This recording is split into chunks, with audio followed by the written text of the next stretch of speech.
views and opinions expressed in this program are those of the participants and do not necessarily reflect the views of BronxNet or the program underwriters. Hola everyone, welcome to Open BxRx Remote, brought to you from my living workspace, Charlie Executive Suite. I'm Rhina Valentin, your host of Café con Leche every Friday. Here's what's coming up in today's show. Leading things off, we'll learn about community care during COVID, oral histories of mutual aid in the Bronx, a new archive documenting the mutual aid work in marginalized communities across New York City that were devastated during the COVID-19 crisis. After that, we'll hear about Bronx Can's Back to School Creative Writing Workshop focusing on mental health when we speak with Bronx Can Founder and Executive Director, Jenn Fernandez. Then we learn about StatueFest on stage, theatrical monologues celebrating statue-worthy New York women at Pregones PRTT Theatre. Later on in the show, Bobby C brings us an up-to-date with the latest headlines in the world of sports. And lastly, this week's Open Artist Spotlight shines on New York-based alternative rock trio, Canvas, who will perform their latest single, Jealousy You Don't Want to Miss. So sit back y prepárate. All this and more is headed your way, because now we are officially open.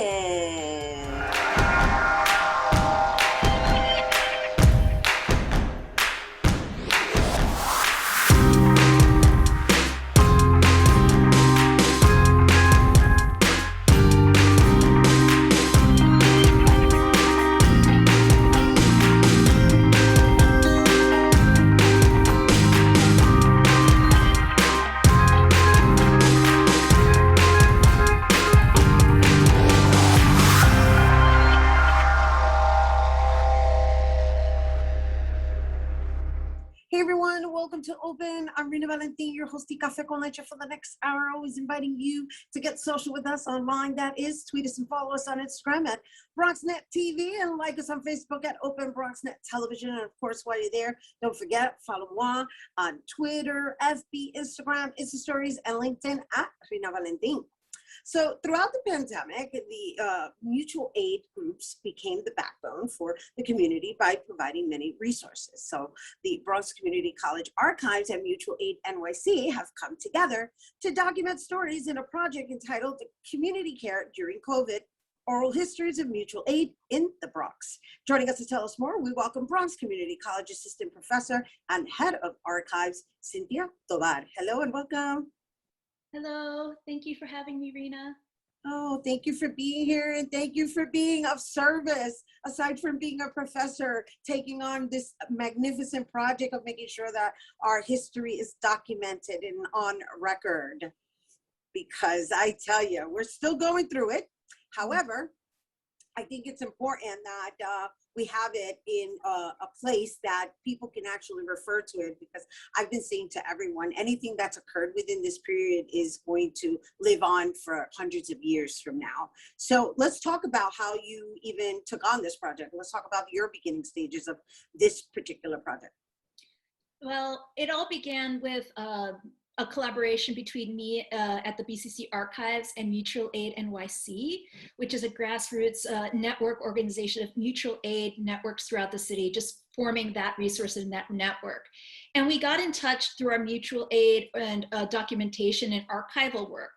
And we started thinking about devising a program that would emphasize the documentation of how COVID has been impacting our communities, but from the perspective of mutual aid organizing, which we've been seeing fill a really desperate need in our communities to help fight food insecurity, housing injustice, and vaccine equity. So we found out that there was a funding opportunity for a project. We wrote a proposal and we actually got funded. So thanks to this Equity in Action program at Metro Library Council, we got funding to collaboratively team up to create a digital library and archive of mutual aid organizing tools and oral history interviews created by, for, and in collaboration with mutual aid organizers throughout the city, but specifically in the Bronx. Well, congratulations on that. And it's really lovely that you're guiding the next generation in taking agency on over just making sure that there's that connection with community, not only the actual course itself. I mean, wait, I'm sorry. I remember you saying it's not a course, it's a project. However, you're a professor, so somewhere in there, I meshed the two, right? Only because you're actually teaching the next generation oral history, right? And so now there's this other component that's been added in where now there's additional community coming together, servicing each other in our respective areas. So let's talk about that. Yeah, no, it was very important though, as we got the funding, we kicked it off from May to select students, recruit BCC students to be the ones to be the stakeholders and the co-creators in this participatory communal archive for these organizers. And so we paired off 4 BCC students with 4 Bronx Mutual Aid organizers over the summer. I gave them training in May, and then I gave them the whole summer to do outreach with their narrator, schedule time, again, because of COVID, these couldn't be face-to-face interviews, training them with the technology on how to do interviews over Zoom. As I'm sure you're very well aware, the challenge of working within Zoom for an oral history can be quite challenging, but these students, they relish the opportunity. And for us, it was mostly as well, not just about the outcome, like let's gather these interviews, but we were really trying to be intentional with the process, getting the students to think about what were some of the questions that they would want to design to ask these organizers about what is it like to get involved in mutual aid? What are some of the challenges that you face?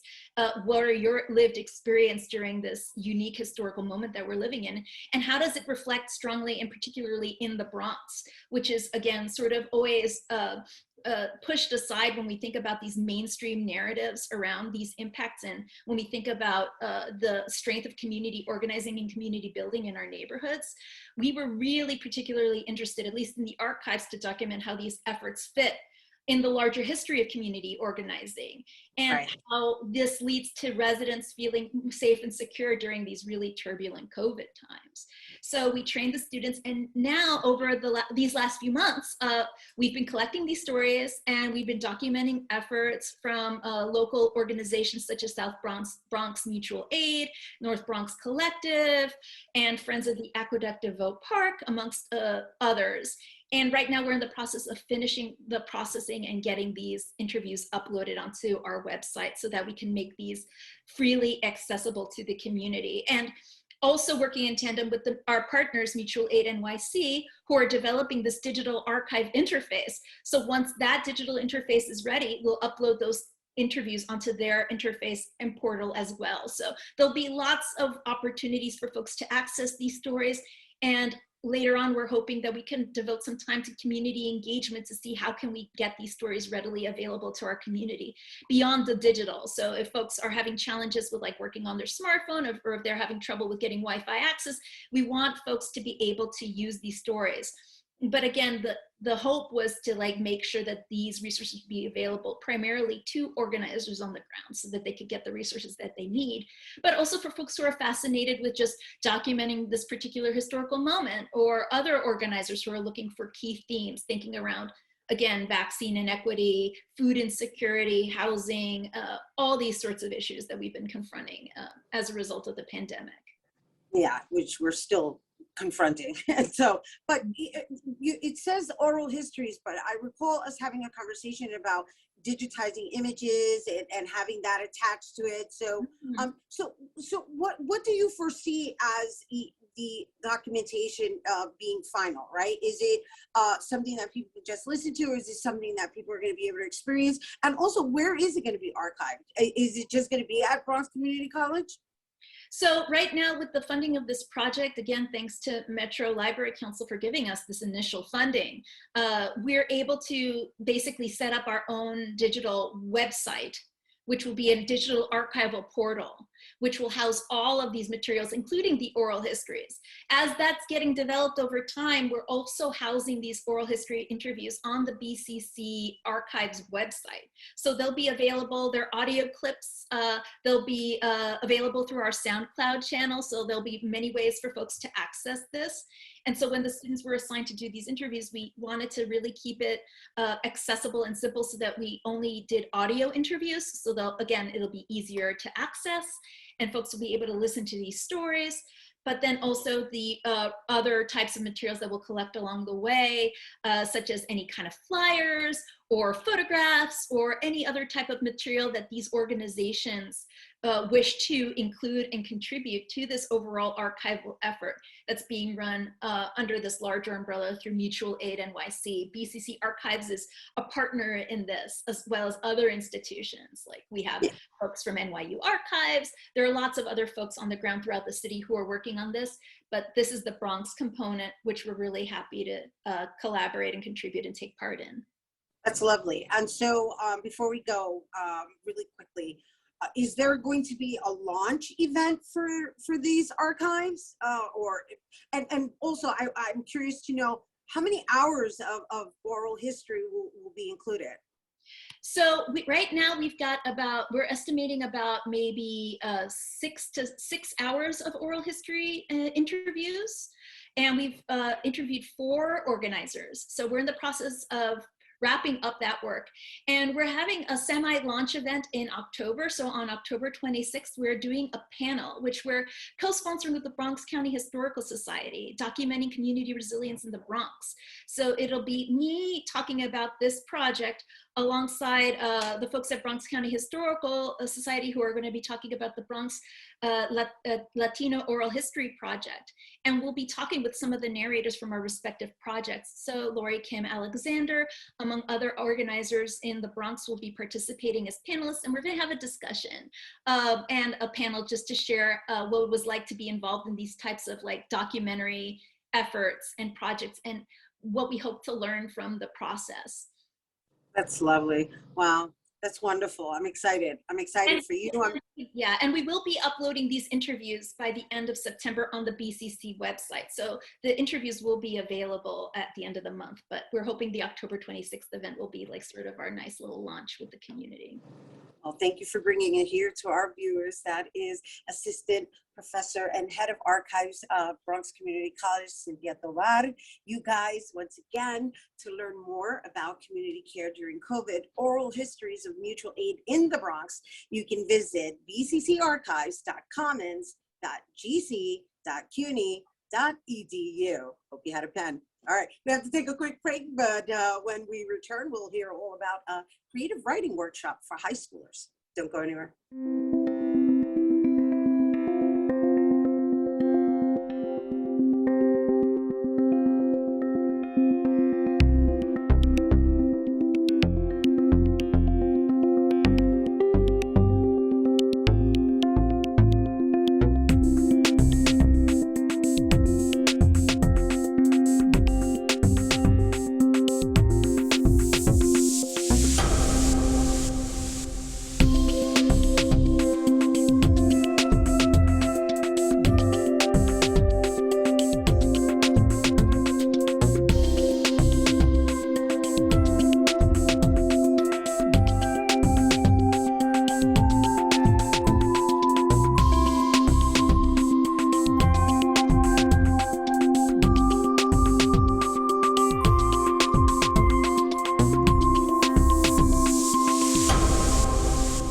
Hey everyone, welcome back. All New York City students are officially back to school, and we're all still dealing with the mental impact of COVID-19. So the Bronx Can, a non-for-profit organization, is holding a back-to-school creative writing workshop for high schoolers that will allow them to release the chaos of 2020 on paper. And joining us to tell us more, we welcome the Bronx Can founder and executive director, Jenn Fernandez. Hello, Jenn, welcome. Hi, Rhina. Thanks for having me. Happy to be here.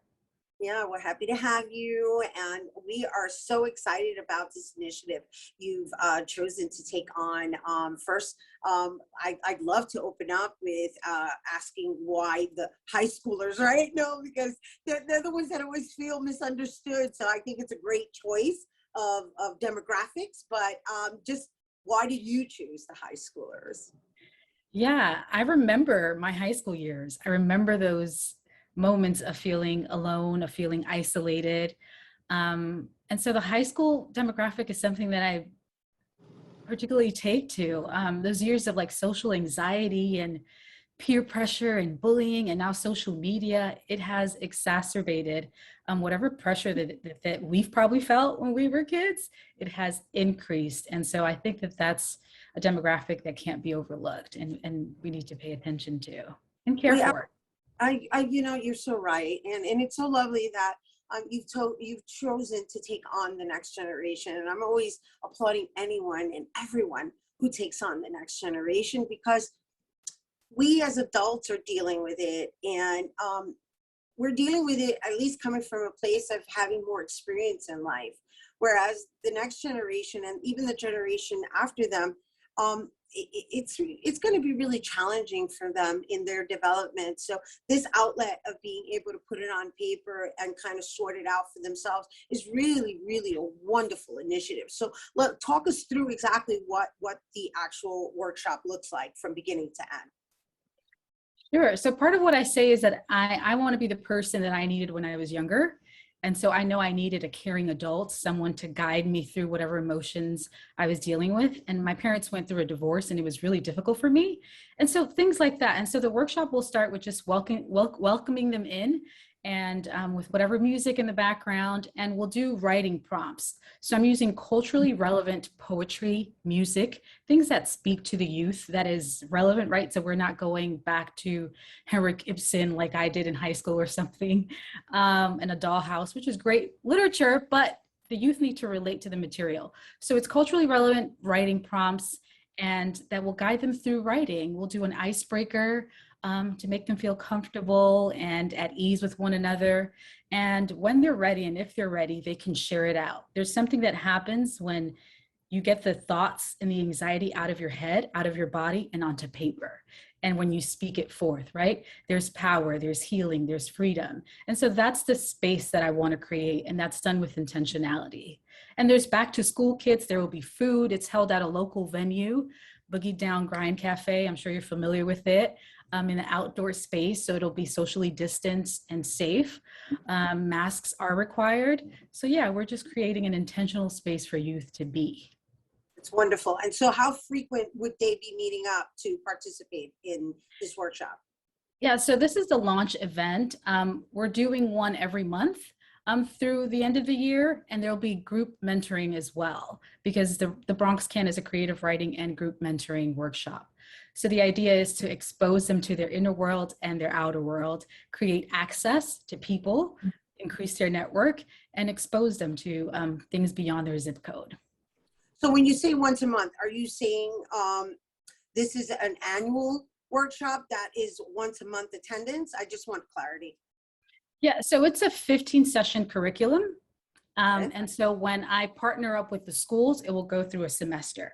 But since I don't have any partnerships at the moment, we'll be doing them once a month. And you're actually holding them, or the Boogie Down Grind is actually hosting you for the time being, right? Because that outdoor space, which is lovely and also welcoming and very urban. And again, going back to the high schoolers, it has to be trendy, to get them enrolled. Yeah. And I love that we get to partner with the Bronx venue, right?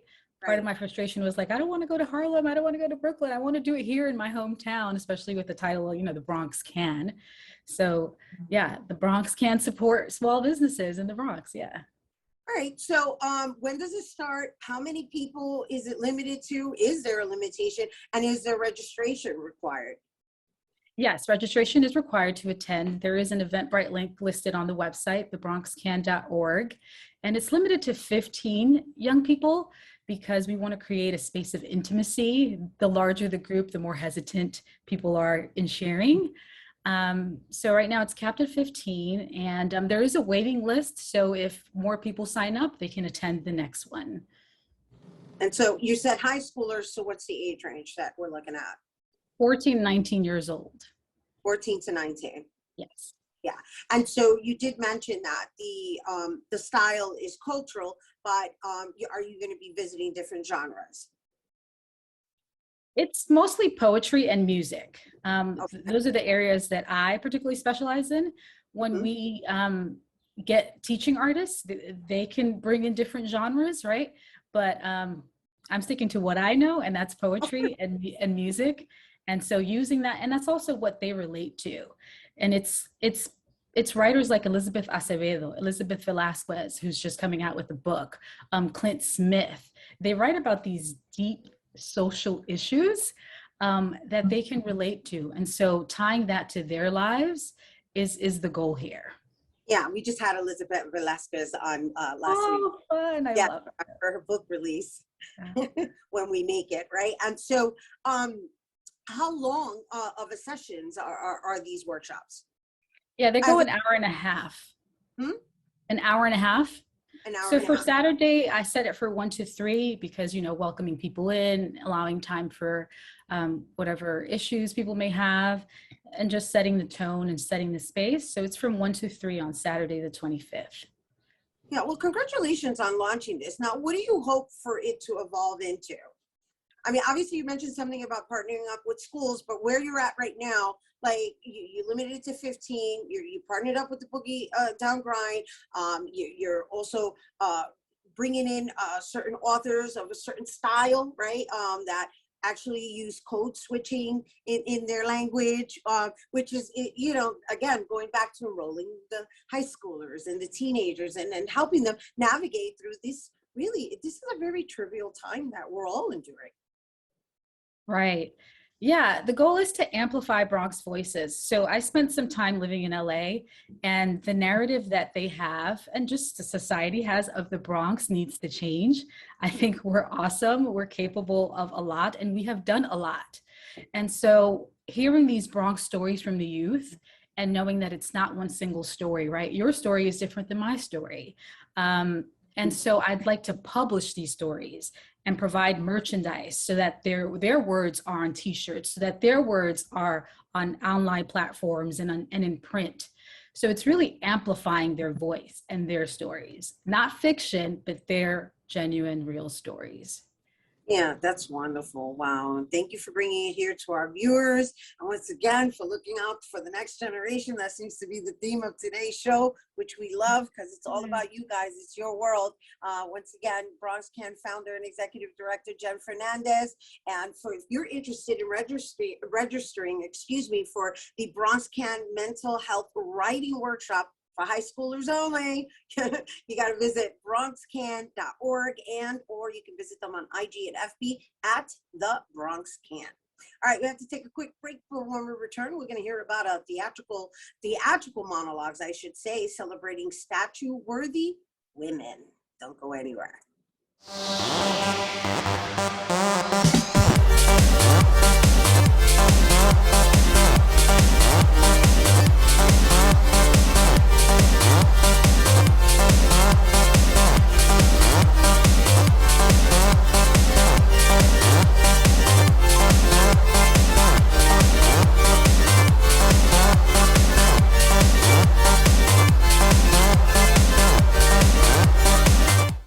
Welcome back. So StatueFest on stage, Put a Woman on a Pedestal, presented by NSKIP, is holding live performances of theatrical monologues celebrating statue-worthy women.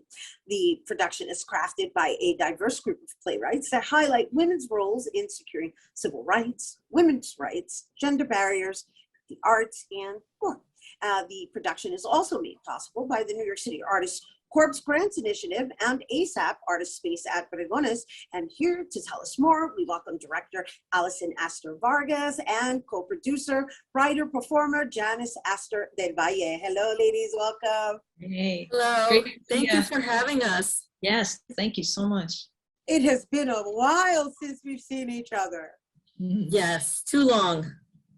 But I gotta say, I was so excited when I saw you on the list, and I love the work that you do. I've always loved all the work that you ladies do, both of you. And now you have a huger group now, and I love this concept. And please, please, please, I know that you've been doing this virtually, and now it's going on stage, and you just received this grant. I think it's so important that our women be recognized. So whomever wishes to go first, just share how this all came about and came into fruition. Sure. I'll tackle a little bit of the history. So about 3 years ago, the other three producers and I, Cindy Cooper, Deborah Savage, and Cheryl Davis, we were part of another playwrights collective that was at that time called 10 by 10.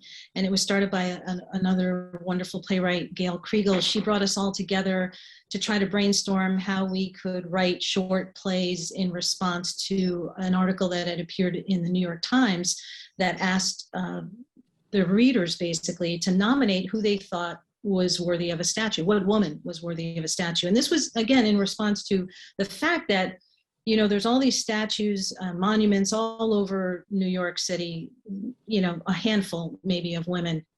So we were working on that project. And then we did a reading of some of the short plays that we had all done. But then the four of us decided we wanted to keep working and maybe create monologues and ask other women to nominate who they thought should be worthy of a statue.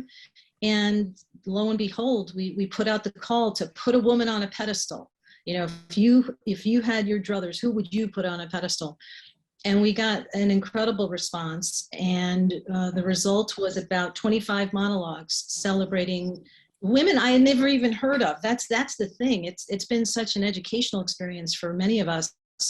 And so we did a series of Zoom readings last spring from March through June. We had a great response from the community. And then we got this grant and the opportunity, thanks to the City Artist Corps and thanks to Pregones PRTT for giving us the ASAP grant to be able to bring the statues to life, so to speak, on stage on the Puerto Rican Traveling Theater stage in Manhattan.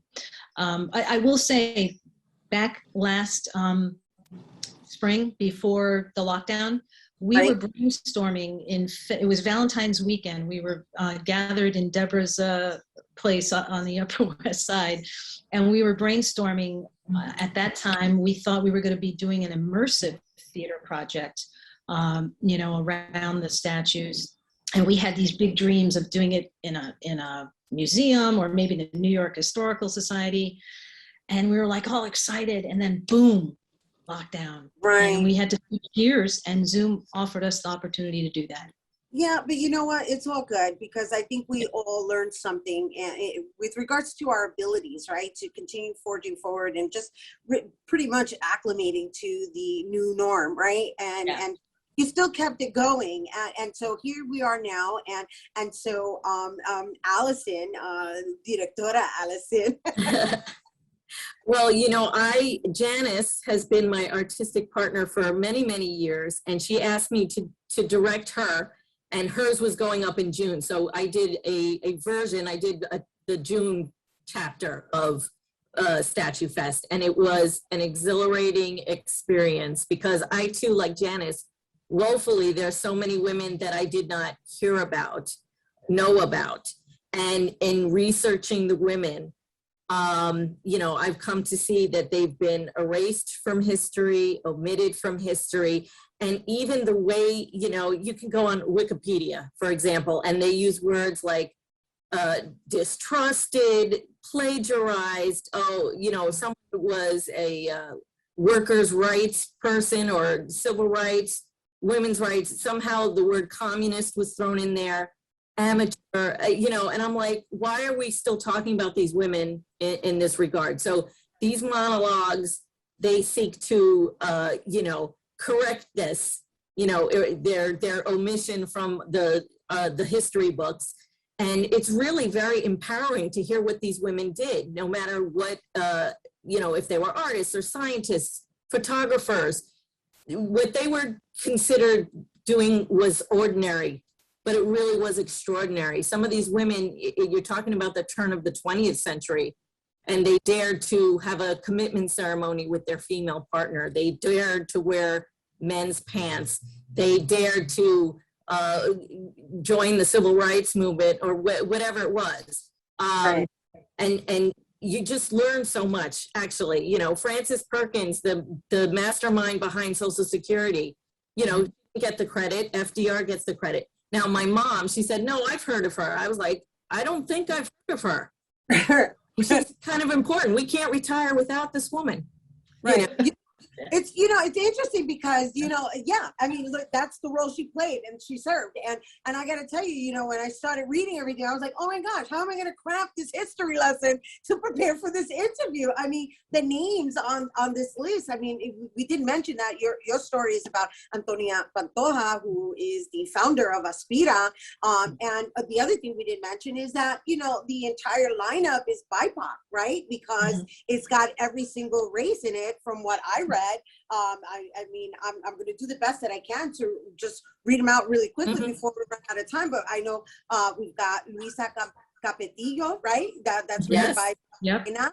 And then you have Maria Irene Forns by Lorca Perez and Zora Neale Hurston by Cheryl L. Davis and Mabel Pingua Lee by Lucy Wang and Dorothy Parker by Bev Thompson and Frances Perkins by Deborah Savage and Emma Stebbins by Heather Genvolianti. I hope I did that justice.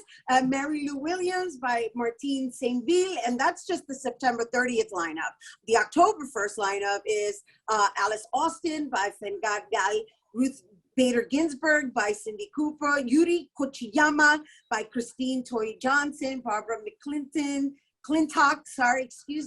by Judith Pratt, Pauli Murray by Michael Angel Johnson, and I hope I said that right, and Antonia Pantoja by Janis Astor-Vargas and Maria Tallchief by Laura Shamas.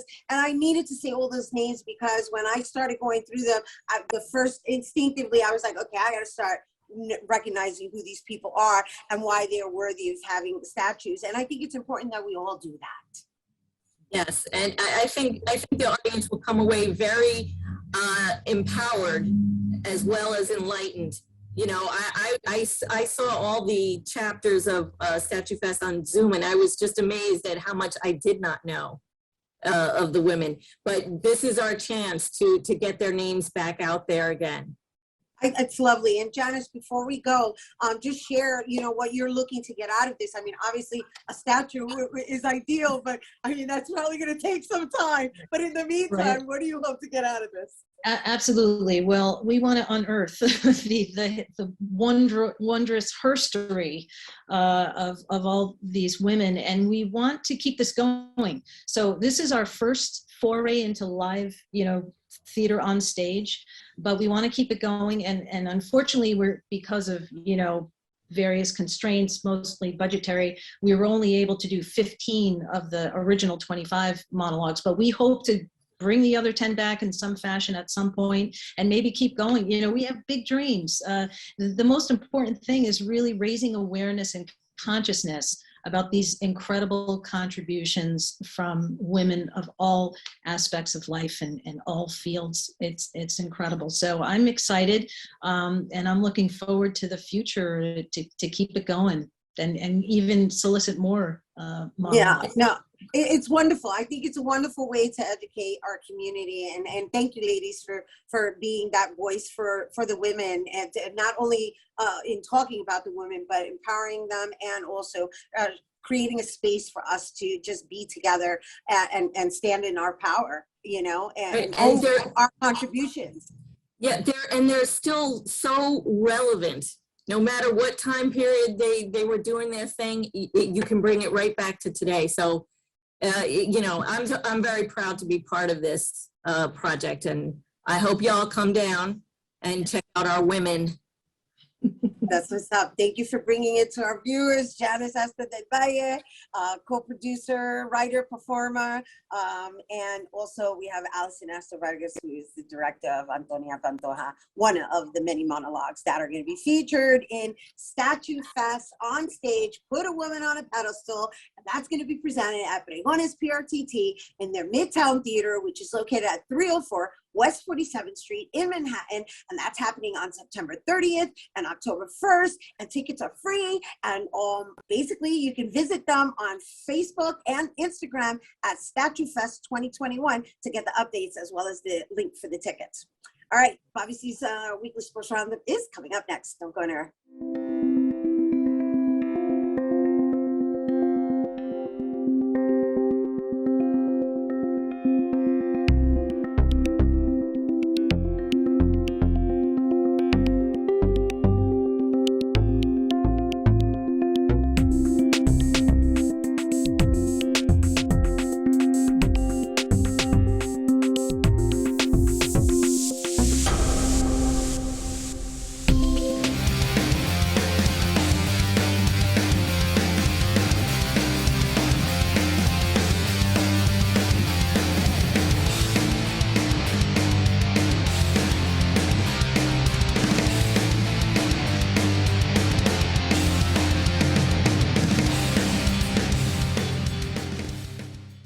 Joined this morning by unbeatable motorcycle racer Jake Gagne. That really has a great ring to it. Jake, how's life in the fast lane, my friend? 13 straight wins in the Moto America Honos Superbike Series. Yeah, thanks for having me on. It's been great. The year's been flying by. We've had a lot of great races. The team and this Yamaha's been working amazing. And we're all really looking forward to getting to New Jersey Motorsports Park in Millville this weekend. We all enjoy that track. It looks like we got some good weather, so it'll be fun. It'll be a good show and great racing. Jake, I'm sure that you're going to tell me it's all about this R1, but I know better. Still, how great a package has this been? Your 4-stroke liquid-cooled beast. Is it the best bike that you've ever ridden? This Yamaha, this team's been really amazing for us. And, when you get comfortable, we got a really great crew chief, great guys working on the bike, mechanics. And it takes a lot of pieces to put all the different parts together, make these machines work really well. And we're in a good spot with that now. So, when you have a good group of people working around you and a great bike and everybody's having fun, it's working. You got to keep it rolling, Absolutely. And I know the talk has definitely been about the bike and been about your season. You've had such an incredible season. But when you think about it, all of the things are lined up in terms of how incredible your career has been. For our fans at home that may not know, you've really put together some incredible career. You won the Red Bull MotoGP Rookies Cup in 2010, the AMA Pro Daytona Sport Bike in 2014, and then, of course, the Moto America Superstock 1000 title in 2015. And now kind of embarking on this very first championship for you here in this division. But to me, it's actually hard to believe that coming into this season, you had never won a superbike race. You finished second 8 times last season. Yeah, like you said, I've had championships in the different categories, but kind of superbike, I hadn't gotten a win until this year. And superbike's kind of the premier championship here in the States. So that's always the one that I've wanted really bad. And now I've learned a lot over the years, obviously, and growing older, more mature, and getting more races under my belt. And this year, everything's really, really came together. So, our goal is still to keep this momentum going, try to see if we can win the championship, which is possible to do this weekend in New Jersey. And so that would be great for the team and Yamaha and all the sponsors. And, like I said, I'm just looking forward. We got 6 more races and 3 at New Jersey with a couple double headers. So it's going to be an exciting and quick last couple weekends. Yeah, Jake, observing you and covering this series, I feel like you've always been very fast. But to me, the difference between you last season and this season has been more of an emphasis on your technique. And that's why I think you deserve more credit than the motorcycle does. Yeah, thank you. Obviously I've ridden a lot of motorcycles in my career, and every bike likes to be ridden a little bit differently, and you build habits riding certain bikes over the years. And sometimes you get on, for instance, this Yamaha. Yeah, I've had to smoothen out a lot of things and kind of be a little bit more calm on the bike. And that's how that Yamaha really likes to be ridden, So it takes, like you said, it takes time. It takes a lot of races. And I learned a lot last year, finishing second and a lot. And racing with Cameron Bobier was a lot of good fun. And I've learned a lot. So it's kind of time to put it all together and make sure we get the job done. Yeah, I'm so glad that you brought him up because I think he's, kind of a perfect segue here because your friend and former teammate, he set the record last year with 16 wins in the season. And as you mentioned, there are 6 races left for you. You have actually the record, though, for this consecutive streak with the 13 in a row, but you can shatter Cam's mark. Is that something that's been on your mind, especially as you roll into New Jersey, this idea of 6 more races to go from 13 and potentially finish the season with 19 straight victories? Anything's possible, and the way things are going, we just take it one race at a time. And obviously we feel like we have the bike to win every weekend. So it's up to us to get it done, and Cameron's record of 16, that's pretty unbelievable in the first place. But now that we're here almost towards the end of the year, it's kind of wild to think that we're almost there. But, I'm not really thinking about that. Like I said, I'm just taking it race by race. And I feel like if we got the bike to win the race, that's what we want to do. And so whatever happens, happens. But no matter what, championship or not, we're going to just try to win as many as we can, and everything else will fall into place. Jake, you had a wicked high side at New Jersey Motorsports Park last year. As a California kid, what are your thoughts on that track here in the Northeast? I like it. It's always, I've actually had really great success at New Jersey in the past couple of years, won some championships there, like we talked about in the smaller categories. And I've had great races there. But yeah, last year I had a big get off, and we had some weird kind of weather on and off with the rain.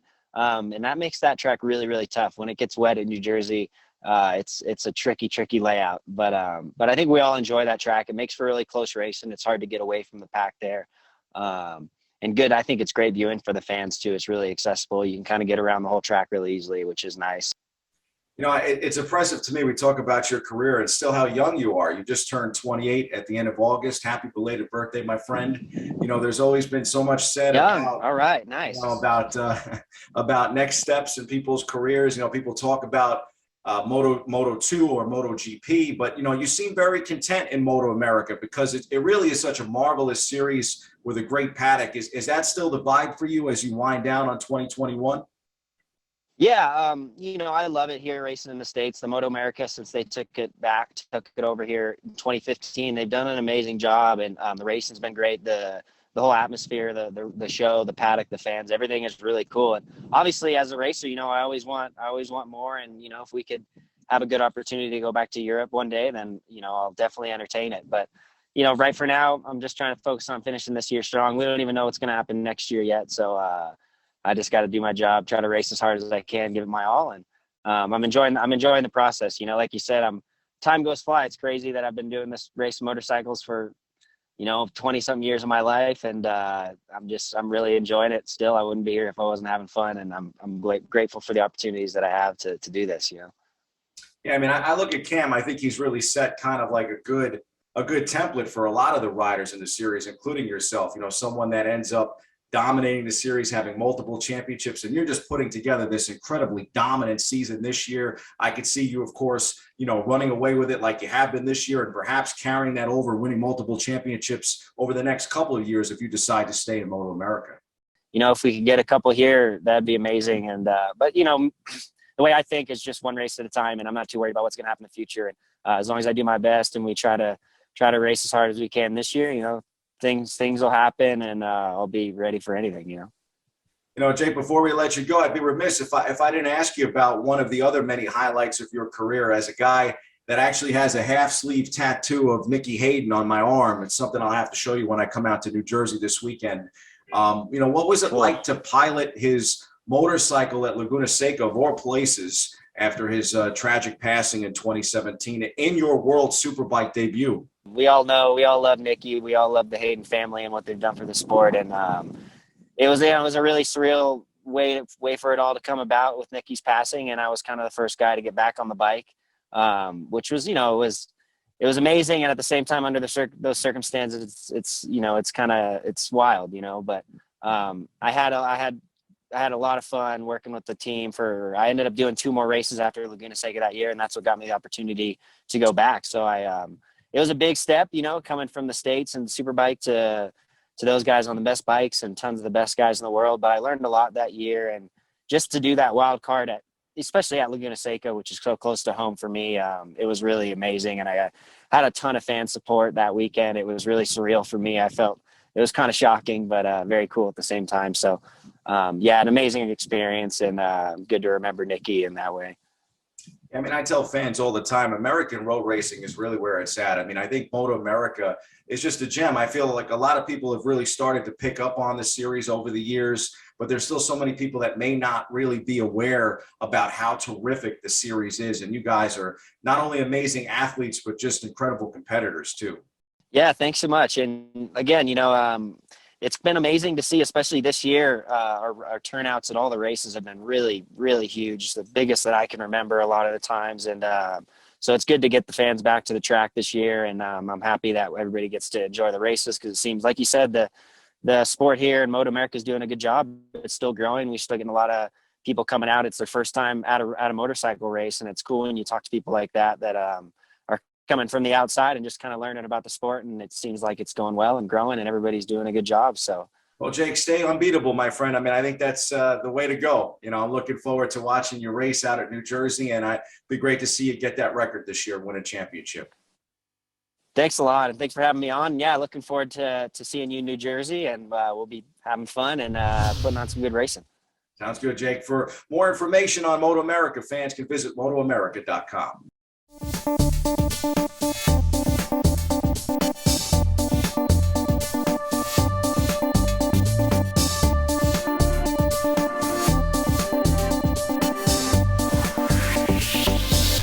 Hey everyone, welcome welcome back. So our last guests are a New York-based alt rock trio that have committed to experimentalism, sonic diversity, and exploration. Inquiring minds want to know, huh? So their musical sounds range from triumphant anthems to soulful ballads and edgy fusions of alternative pop, rock, and funk. Their music has been streamed over 250,000 times across multiple music online platforms. And here to share more, we welcome the group Canvas. All right, so we've got Jared Knoll, we've got Daniel Glavin, and we got Jesse Rothman. What's up, boys? How you doing? Hey. How you doing?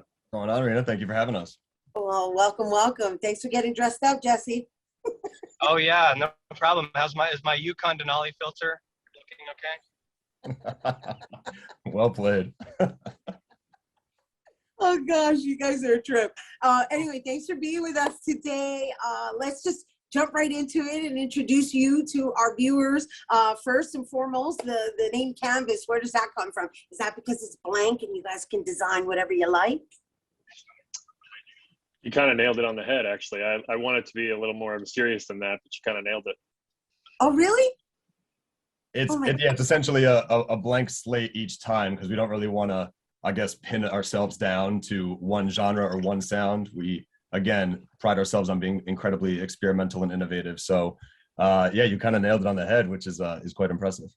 It's a great place to start from, though, in anything, really, because then it allows you to just be flexible, right? Which is the times we're living in right now.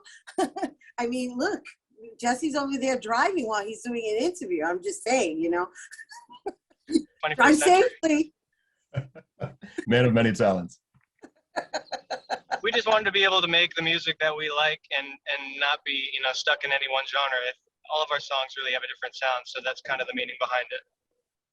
So just because you're mentioning this, like music, that industry, it's very, I'm familiar with it, but it isn't exactly my expertise. Like, do you have to stick to a genre in order to be able to market accordingly? Is that like the stigma? I mean, it certainly makes it easier, but we, like Jesse said earlier, and also Danny, we kind of made a decision early on if we were gonna commit to the spirit of experimentalism, then, we can't really get tied down to that. But yeah, certainly it makes it easier if you're able to, put a hashtag on one certain band for one certain style. We just found it a little more attractive to kind of go out of that broad spectrum and explore it a bit. Yeah, and so how long have you guys been together? 7, 8. Yeah. Yeah, probably right around a decade. I was gonna say. Yeah. So who's the one with the more gypsy spirit? Since you're like, oh, we want to go over here. Yeah, we all met in the recording studio. Actually, Definitely various friends. We eventually got connected in Times Square. I worked at a recording studio. Danny and I met through a mutual job, and then he brought me to the studio where Jesse was interning at the time. And shortly after that, we kind of started fooling around with music together. And, thus, and obviously coming from 3 very separate backgrounds musically, it was really kind of an easy dynamic for us to be able to mend all these different styles into each song. And obviously after each song, we got better and better at doing that. And that's sort of where Canvas was born. Got it. And so when you say 3 different backgrounds, you're referring to the fact that you're a singer-songwriter and Daniel's a producer and keyboardist and Jesse's a drummer. Is that what we're referencing, or is it what I would say more the style, right? I mean, correct me guys if I'm wrong, but I mean, I'm definitely more on the alternative rock side. Also I like a lot of classical and a lot of Broadway stuff. Daniel, I would say, correct me if I'm wrong again, is kind of more on the hip hop side of things. And soul and funk, and then Jesse would be on the punk and again alternative rock and things of that nature as well. So kind of together each time we sort of melded into one cohesive song. Okay, and I know we have a single that we're going to be giving our viewers a taste of that's really really rocking it out there on these social media platforms, rather the music platforms. And but prior to this particular song that we're going to show our viewers and we're going to give them a taste of, how many songs have you guys compiled prior to this? the single? So as far as releases, Jealousy was our 7th single. So we had 6 releases prior. But I like the way you termed the question, because how many records have we built up? It's in the hundreds. Nice. That's kind of part of our brand too. We have so much started, and now we're kind of in the completing phase, because as many fellow creatives can relate, we like the cook-up process. And now it's more on the, I think, admin and completing things, and, you know, submitting them and playlisting, all that fun stuff. Wow, that's awesome. So, you know, before we got on air, I was saying, oh man, they kind of remind me a little bit, but I'm not trying to, you know, pigeonhole you or anything like that, but this is only because I'm a fan of you two. But there was something that kind of just reminded me a little bit of you two. And the only reason, before anybody, because I want to make sure I'm not offending anybody, right? I mean, they're an awesome band, but the reason, and I'm saying offended only because you don't want to be categorized in a specific genre, is because they are a classic themselves. They are a classic, even though they have something that you can tell it's their sound. They're gonna live forever. Like, I don't think they're ever gonna go out of style. So I hope you take that as a compliment. Always do. Oh, yeah. Appreciate it. Yeah, there's no offense taken. It's not going to be easy to pigeonhole us. We make an active mission statement of not being able to be put in that category. So we appreciate it. Well, and I'm only referencing Jealousy. I'm referencing the song Jealousy, which you guys are going to get. Yeah. So before we go, you guys want to share any word on Jealousy before I do the grand introduction for it? I can't wait for that. Jared, maybe this is best for you, since you wrote the record. Maybe where it came from life experiences. Yeah, you know, I mean, it's in the name, right? At this point, there are very ambiguous songs that will certainly be released later, and you'll have to read many, many things in order to understand it. But for this one, it's really kind of all there on the sleeve, which was also in the spirit of the song. You know, it's just you know, a chronicle of the time in someone's life when they are succumbing to their lesser nature, right? You know, these things like envy and jealousy and greed start to get a hold of us, and we lose sense of our emotions a little bit. And a lot of that can be, at least was intentionally, you know, meant to be portrayed within the, you know, the gritty guitars and the sweeping, you know, background vocals and everything. It's a very dramatic, inward type emotion that I wanted very early on in the very beginning of the song to be very, very noticeable, which is why we started with such a, you know, space western style intro that kind of eventually went into why this person is actually singing and speaking and hurting. So it was kind of a chronicle of that one emotion and everything that it affects. And in the verse and the pre-chorus, it's, you know, kind of, I guess, him talking to himself about this other person and why he's jealous. And, you know, towards the end, obviously, giving into the emotion entirely, whether that's a good or a bad thing, is, you know, up to the listener. Well, he really broke it down for us. And meanwhile, when I heard it, all I thought about was like, this is a really appropriate song for the times that we're living in with regards to social media and so forth, because the lyrics say it all. You know, I say, jealousy, been messing with my dignity, run away with my mind. Ooh, I gave a little bit away, because you guys got to stay tuned, because they're going to sing it for us. You guys rock. Stay tuned here with us, Canvas. Woo! All right. We gotta go. We're out of time. I hate when that happens. I really do. I was enjoying watching Jesse drive. Oh, we're gonna miss you. You guys stay tuned, because when we return, Canvas is gonna perform Jealousy for us. So don't go anywhere.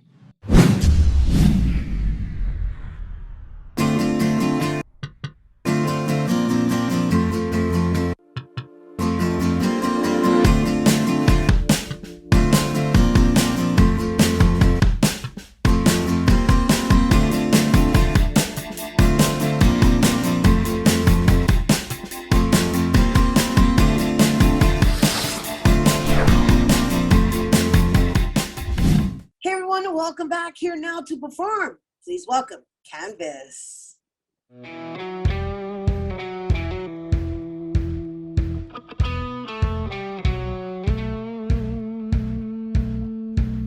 Whoa.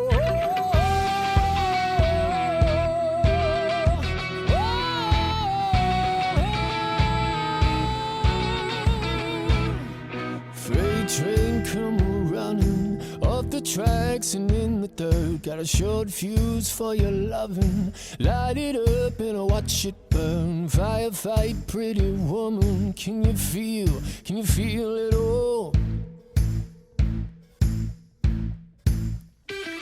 With my name on a bullet, you shot me down, not a word to say. Best you get to running, take it down to the interstate. Drive by, wicked woman, can you feel it all?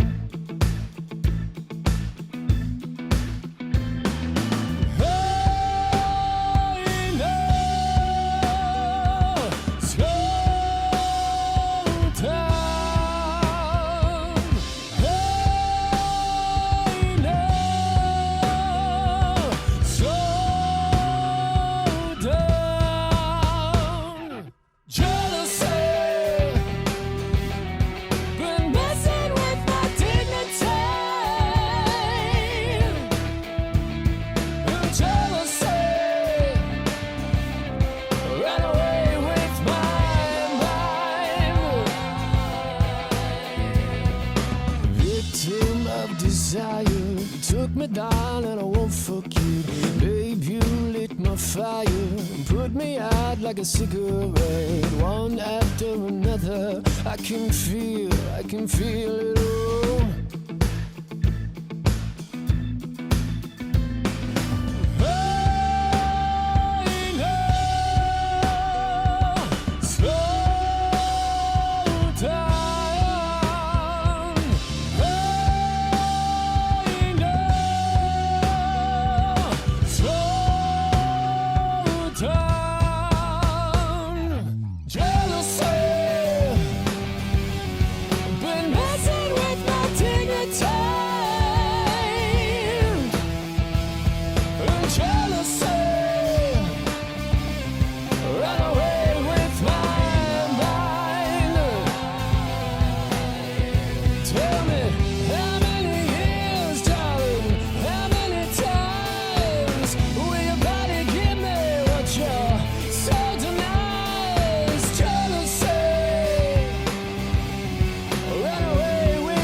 Jealousy, been messing with my dignity. Yeah, baby. Woo. Canvas Music is available on all musical platforms. Please be sure to follow them on Instagram at Canvas Band Official. That is our show today, mi gente. Thanks to all our guests for coming through and to your viewers for tuning in. If you missed any part of the show, you can check out the recablecast tonight and 24 hours a day at BronxNet.tv. I'm Rhina Valentin, and from all of us here at Open, may the universe provide paz, prosperity, y amor, and happy Latinx Heritage Month, mi gente. Adios.